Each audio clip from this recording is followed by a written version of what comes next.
Welcome to the Growth Boss podcast, where we seek out the secrets to high-performing campaigns from some of the smartest marketers in the world. I'm your host, Jared Smith. Today, I have Andrey Chernyshuk with me, and he's going to teach us how he builds landing pages that generate 20% conversion rates. Andrey, thanks for being here today. Hi, everyone. Thanks for having me, Jared. I'm really stoked to be here on this podcast. Awesome. So Andrey, for people who may not know you, can you give us a quick, just 60-second overview of your background? All right. So I'm a product designer. Formerly, I worked at big companies in Russia, such as VK.com. In other words, known as the Facebook of Russia. I've been building e-commerce, like mobile app for them. And also, I've been doing a lot of freelance design work. And a year ago, I decided to pivot like full into freelance web design. And this is where I got the result that you saw in the headline, 20% conversion rate for the landing page. Yeah. And I'm going to share some of the experience. Awesome. Well, we appreciate it. Before we dive into kind of the specific, maybe landing page design tactics, I want to talk about strategy real quick.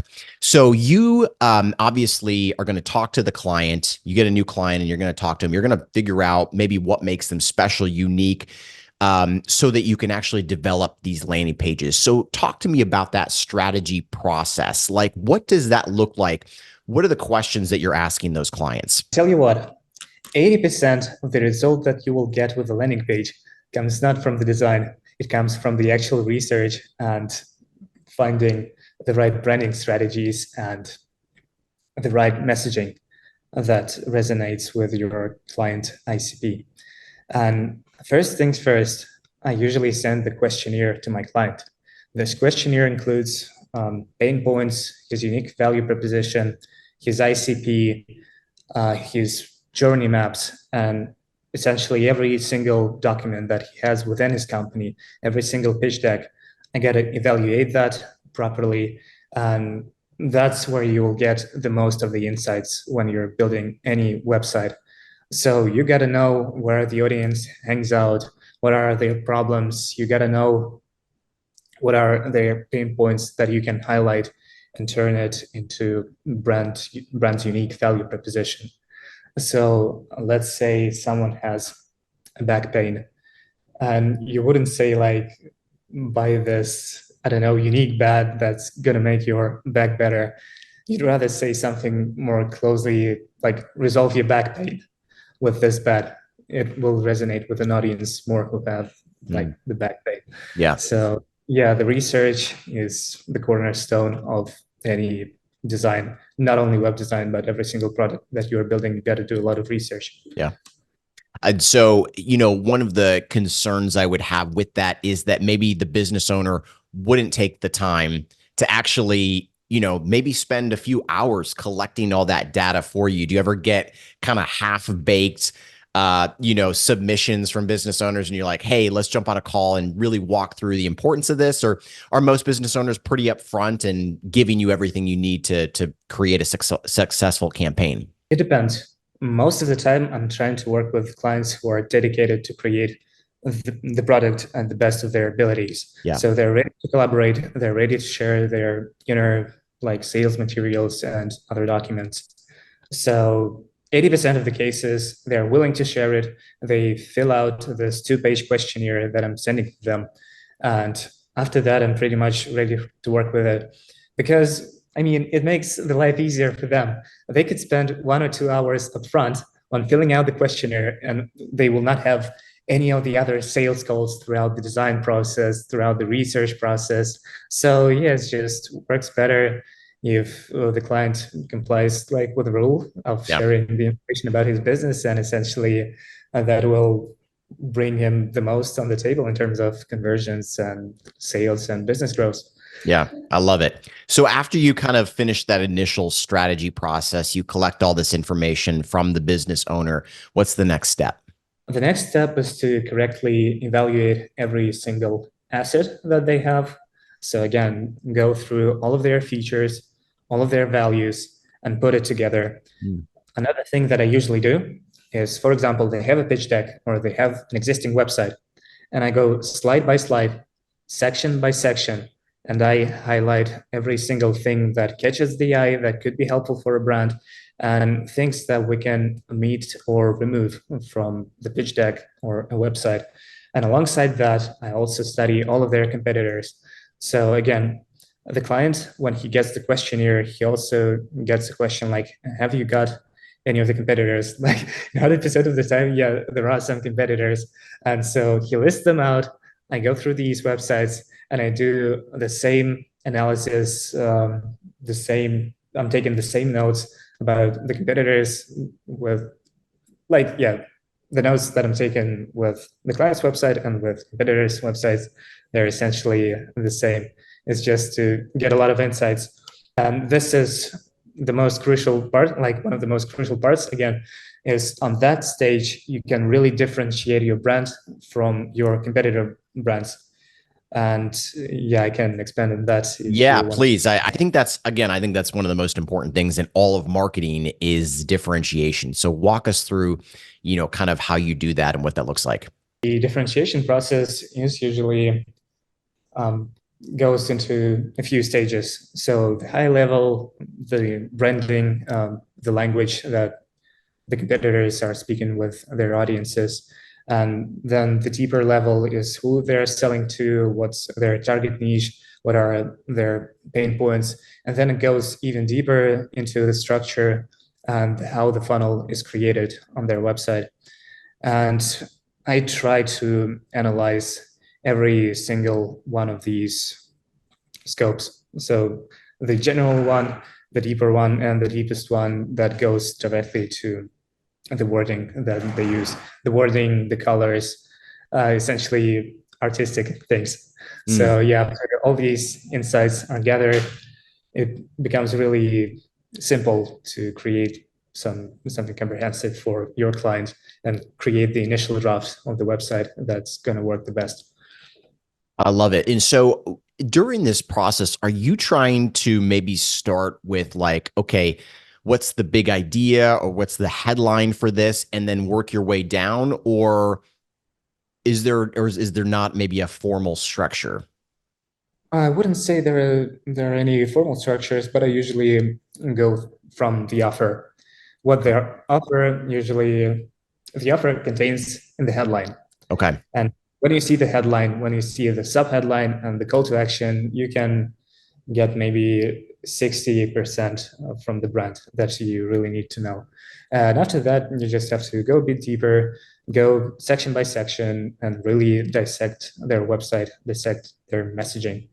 And after you do that, you can pretty much create a proper structure for your website because you already know whether they're using any of these sections that build trust. Because I recently started to work with an AI company they called Statics.ai, and they are building a solution that helps big companies and enterprises integrate LLMs into their code securely, and so without leaking any data. And I noticed that in this niche, their competitors, they almost don't build any trust on their websites. They don't highlight any of the logos of the companies that they worked with. They almost have no case studies. And like it instantly gives you a really big competitive edge compared to all of your competitors. So yeah, you got to pay attention to those little details and you got to know the psychology of how people are making decisions. And most of the time, people make the decision based on what other people say, like what your friend says to you. You'll likely listen to that and make your own decision based on that opinion. So yeah, it really helps. Absolutely. So aside of, kind of, we call them trust logos or maybe companies you've worked with, what are other elements of trust that people can use on their websites and landing pages? First of all, I think we live in the modern age where design is really important. And that's why some of the people, they're willing to pay $100,000 just for a landing page in order for it to be perfect from the design perspective and from the copywriting perspective. And it should also catch the eye. So the really first thing that builds the trust is a good design. And because human eye evaluates information based on visuals faster than it Yeah. kind of derives anything from the copywriting that you have on the Yeah. landing page. So yeah, the website should load fast, it should look good, and that's really the first impression that you should nail down and that you should aspire to when you're building something. I love that. Here's what it makes me think about is, when we're putting together maybe a UGC ad for us, if you have the option or opportunity to work with an attractive UGC creator, don't you think that that's going to build more trust than somebody who's less attractive, right? Like just them being attractive, you're like, I believe this person more. And you're saying that is also true with design. Yeah, exactly. Yeah. So after that step, what comes next? After that comes brand research.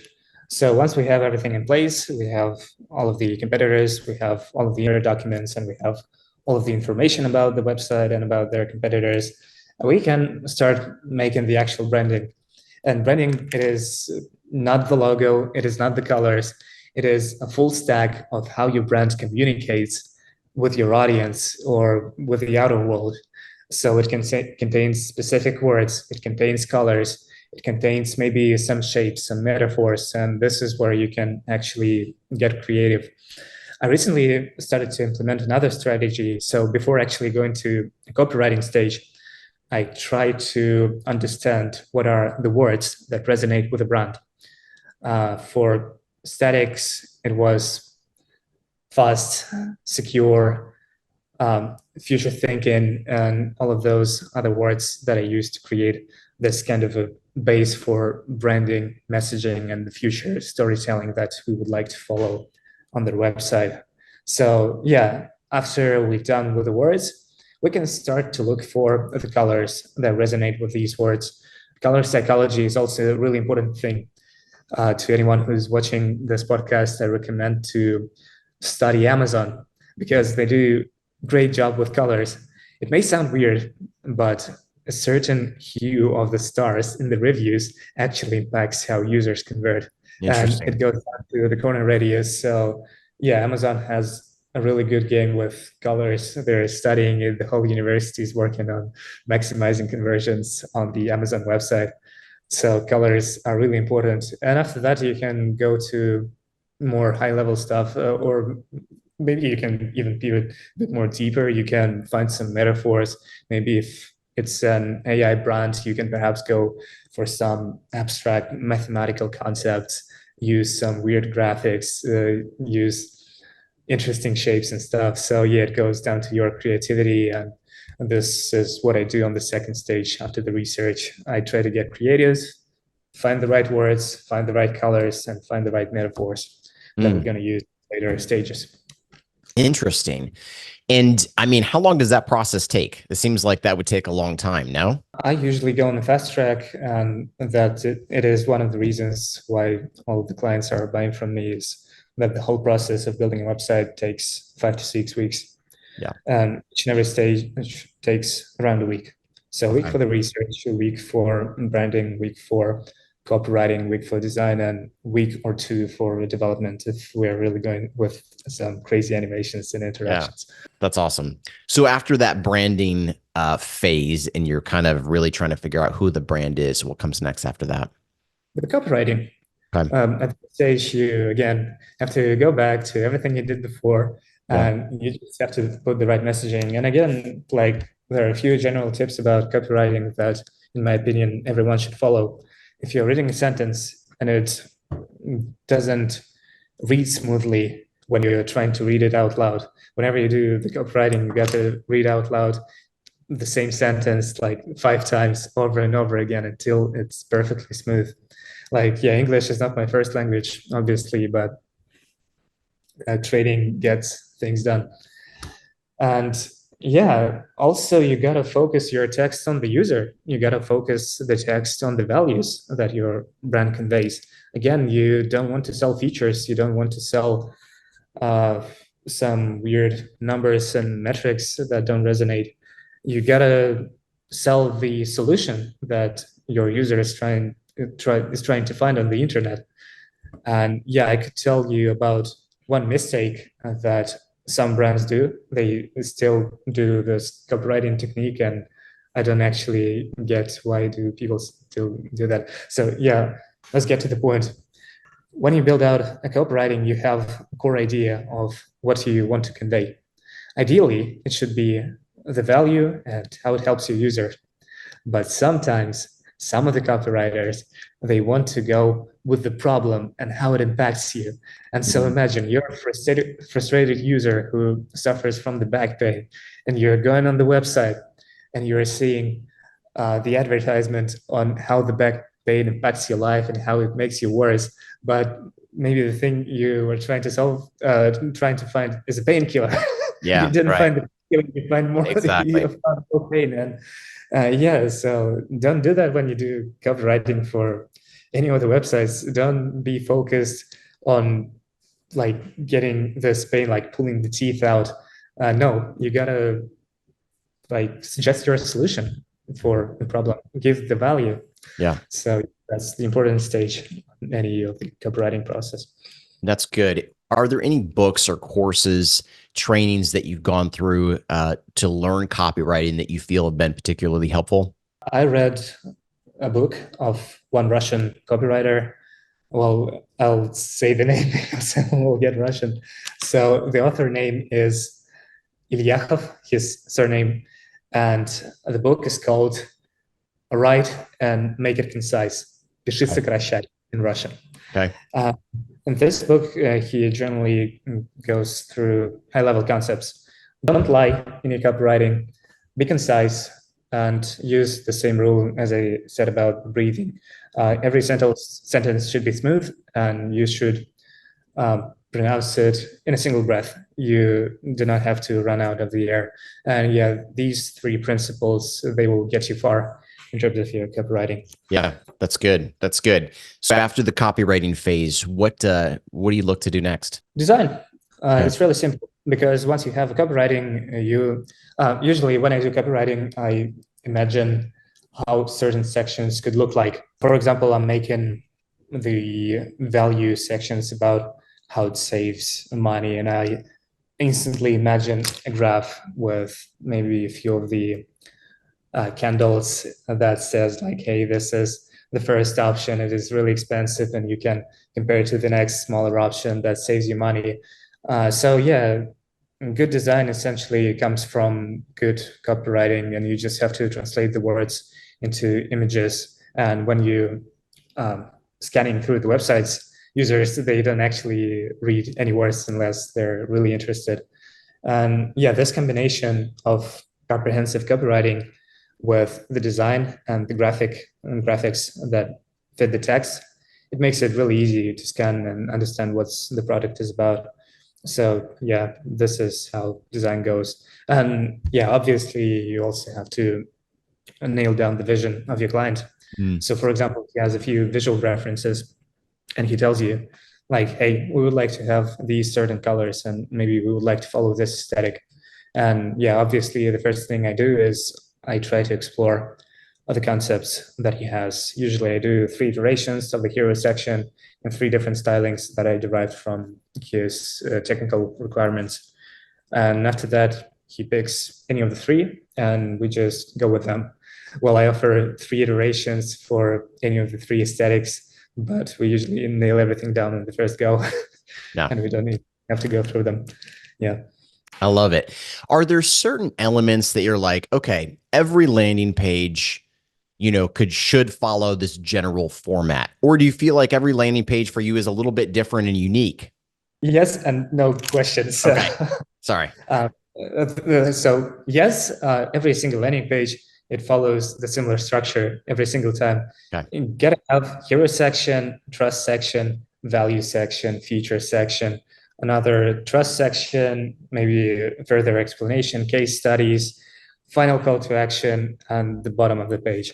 But the actual design where it gets different is how you build out these sections. Well, every single product has its unique values and you can get creative, and that's the job of any of the visual designers to create the actual thing that corresponds with the brand and it is unique and it is also like easier to understand and digest. So yeah, it is kind of the same every single time, but it is also different every single time that you're building Yeah. any websites. And do you believe in using videos on landing pages and websites? Are they helpful these days or not as much? Yeah, they are for sure helpful. Here are two use cases that you can where you can use videos. So the first use case, you can put the video in a hero section, considering that the speed of the internet is really good, and maybe you're going into more abstract designs, you can put really cool abstract shapes into the hero section, and it will capture the user and make him read the first headline and the subheadline, and essentially maybe even convert on the hero section. And another really good use case for videos is when you want to post a testimonial. Mm. Video testimonials, they're crushing it. A friend of mine, he also focuses on building out high converting websites, and he says when you put a video testimonial alongside with the text testimonial, it makes your website convert almost 2 times better, especially if it is some sort of service-based business. Or maybe if it is an e-commerce store, I imagine if you build out an e-commerce brand where you sell watches, luxury watches that are $15,000, $20,000, you're looking into spending a fortune on a watch. Yeah.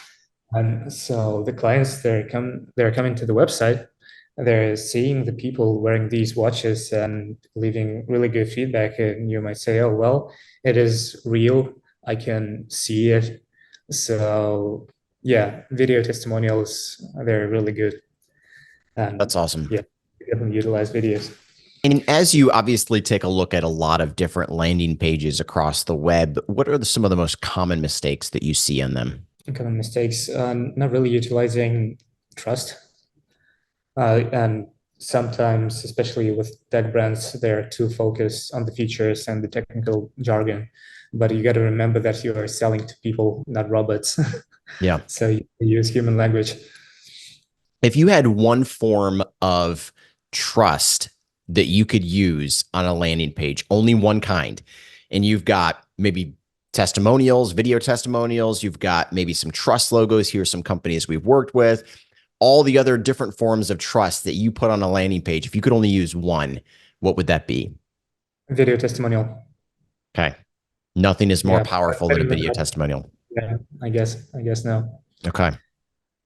Yeah, because for example, if you put the logos, like it is relatively easy to fake when some people say, oh, it is trusted by Google's, but really what's happening is, for example, I don't know, if it is some sort of a tech company and the employer from this company downloaded this app, you could say like, hey, it is trusted by Google, but in the Yeah. reality, these are just downloaded the app that you built, and it doesn't really convey any value. So yeah, video testimonials, they're the king, especially because when the client in the beginning says like, hey, I'm, for example, John from Google, and I worked with this service, well, of course, it will build a lot of trust. And in the video testimonial, you can expand more on how your service works. So yeah, Yeah. video testimonials are the way to go. Okay. That's awesome. Andrey, what do you feel like the top 1% of landing pages that you've developed have in common? Top 1% of landing pages. The most successful ones. If you were just to pull your maybe top 2 or 3 landing pages that you've ever built, and you're like, okay, what did those have that the other ones didn't have? They follow the same structure in terms of the sections, and they follow the same structure in terms of the copywriting. So as I told you before, like I dissected the landing page with all the different sections and how they go, and the copywriting that focuses on core values and how it helps the user. So yeah, when you're building out a landing page, just these two simple principles, the usual structure and the value-based copywriting, and you'll likely crush it. Okay, awesome. And once you finish the design process, does it just go from there to coding, or is there anything else that that you do? I do a bit of motion design. I noticed one cool thing when I was building edu.sl. We had a section that didn't have any of the motion design, and it was just a plain, I guess I could call it a spreadsheet Yeah. with different features, and users were afraid of it and they were scrolling by. The thing I did, I replaced the spreadsheet with a more engaging, I don't know, hover effects. And so, for example, you hover over the feature that says, hey, it works with 100 languages, and you hover over it and you get an image of different flags and you get a short description. And people were actually stopping by and exploring these features instead of going through them. So, going past them. So, yeah, motion design after the initial design stage is done is important. And after that, I just move to no code solutions, or if it is a bigger website, I don't do e-commerce brands in-house, and I don't do any of the websites that require complicated integrations. Yeah. So usually the landing page is simple, and its only job, for example, is to capture the email or make like the call to action of booking a call. Of course, I'll do that in Framer because it will be quicker than hiring a developer. It will give way more flexibility in terms of uh, the design, the visuals that you can put there. And in any other cases, I'm just preparing the Figma file for the handoff. I create all of the design stylings, colors, typography, and recurring elements, and that Yeah. would be helpful. And yeah, just handing it off. And yeah, Yeah. how's That's awesome. And I just want to point out to our audience just the little nuances that are important in this process and not trying to rush through it, especially if somebody hasn't done this, many, many times like you have. Just adding those little motion elements can be the difference between someone saying, "Yeah, I really do trust this brand and I want to learn more about it," and them saying, "Nope," and clicking back to the last page. well, maybe motion elements won't make this much of an impact, but if you have any mistakes in the text, that would be quite rookie. And Yeah, I did a yeah. few, Yeah. again, English is not my first language. And yeah, if the design is weird, you're using weird colors or you're not using contrast, yeah, user could churn. If the website loads up slowly, user will churn. I guess there is like a study, and it says if the loading speed of the website is more than 1 second, you will get 70% more bounce offs that you would have with a normal loading speed. Yeah. So yeah, these are just little details that you should that you will only gain with the experience. But generally, I don't know, I could suggest reading Laws of UX. There is an actual website with the same name. And yeah, study a bit of human psychology, a bit of copywriting. And yeah, I think maybe freelance web design is actually the best business that you can start with. It requires zero investment, Mm. and it teaches you everything. It teaches you how to copyright, how to code, how to design, Yeah. how to conduct sales calls, how to properly write it, and etc. So yeah, Yeah. I guess. And it's, one of the most important elements for building a successful business. I mean, especially in this day and age. And from what I understood on your X profile, you're making about 20 grand a month, which is amazing, doing Yeah. this, right? Yeah, and actually, I gave away $30,000 worth of projects Oh my goodness.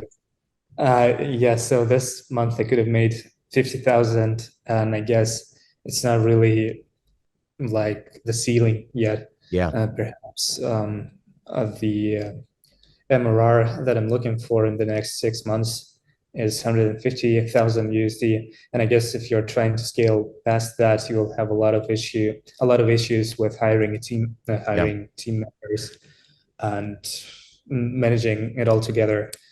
Because I had an experience talking with guys who are leading really lean studios in terms of they have a design subscription and they hire a designer and they just manage them. And I also had experience talking to the owners of really big studios with MRRs, ARRs above 2 million. And they have like 30 team members, three project managers on a single project, two designers, three developers, and it gets really messy. So yeah, I guess when scaling my business later this year and next year, I'll try to keep as little team members as possible, and I will not go past a certain project costs, because there is like pivotal points on the graph. So if you imagine, like, you can scale the cost of one project to maybe 40,000 and not have a tremendous amount of commitment, but maybe you go past 40,000, you'll have to deliver way more than you usually do. Yeah. Like, that's what happened for the first time for me when I was delivering $2,500 landing pages. They were relatively simple. It was less responsibility when you're building them. And now I'm taken from 10,000 for a landing page. And of course, I got to deliver at a higher level. Yeah. Well, again, maybe for someone, it's not necessarily true. Some of the designers say like, hey, you just could raise your price and not say anything and not deliver more. But I don't know. I don't feel like it. If I'm charging more, I got to deliver at a higher level, and I got to deliver the best product, the best on the market, or the best in my price range. Yeah, So, exactly. Yeah, I feel the same way. That's good stuff. So Andrey, this has been a fantastic interview, very helpful. Where can people learn more about you or connect with you online? On my Twitter account, Andrey Chernyshuk. Yeah. Perfect. We'll link that up here in the show notes. Thanks so much again for being here today. Appreciate it.